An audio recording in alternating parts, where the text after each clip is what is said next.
আসসালামু আলাইকুম রহমতুল্লাহ। সুপ্রিয় দর্শক ভাই বোনেরা, হজরত আবু সাইদ খুদরি রাদিয়াল্লাহু তাআলা আনহু হতে বর্ণিত, তিনি বলেন, আমি রাসূলুল্লাহ সাল্লাল্লাহু আলাইহি ওয়াসাল্লামকে বলতে শুনেছি, মুমিনের শরীরে বস্ত্র পায়ের নলার মাঝামাঝি পর্যন্ত প্রলম্বিত থাকে। যদি তার নিচে এবং গিরার উপরে থাকে তাহলেও কোনো দোষ নেই, আর যদি গিরার নিচে চলে যায় তাহলে তা হবে জাহান্নামের কাজ। এ কথা রাসূল সাল্লাল্লাহু আলাইহি ওয়াসাল্লাম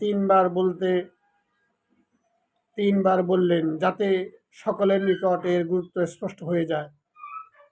অতঃপর রাসূলুল্লাহ সাল্লাল্লাহু আলাইহি ওয়াসাল্লাম বললেন, আল্লাহ সেই ব্যক্তির প্রতি কিয়ামতের দিন তাকাবেন না যে অহংকার পূর্বক ভূমি স্পর্শকারী পোশাক পরিধান করে।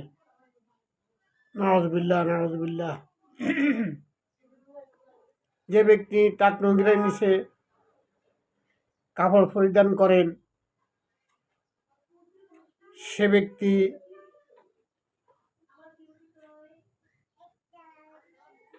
জাহান্নামীর কাজ করতেছেন। সুতরাং টাকনুগিরের নিচে যারা বস্ত্র পরিধান করে, লুঙ্গি, প্যান্ট, পায়জামা পরিধান করে, তা ওই স্থান জাহান্নামীদের কাজ, ওই স্থান জাহান্নামে যাবে। আর যারা অহংকারপূর্বক ভূমি স্পর্শ করে ফাঁত ফাঁত করে লুঙ্গি, পায়জামা, প্যান্ট পরে ধপ ধপ করে হাঁটে, আল্লাহ রাব্বুল আলামিন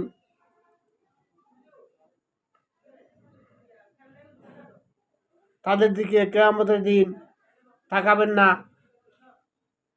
যদি আল্লাহ তাআলা কার দিকে না তাকান তাহলে তার তখন উপায় থাকবে না, দুঃখের শেষ থাকবে না। আল্লাহ তাআলা যেন আমাদেরকে টাকনুগিরের নিচে আমরা কাপড় না পরি এবং টাকনুগিরের উপরে আমরা কাপড় পরিধান করব, এবং অহংকার বশত আমরা পায়জামা, প্যান্ট, কাপড়, লুঙ্গি গিরার নিচে পরে ফাঁত ফাঁত করে, দপ দপ করে, টস টস করে যেন আমরা অহংকার করে মাটি স্পর্শ করি, কাপড় পরিধান না করি। আল্লাহ আমাদেরকে বুঝার এবং আমল করার তৌফিক দান করেন। আমিন। আসসালামু আলাইকুম রহমতুল্লাহ।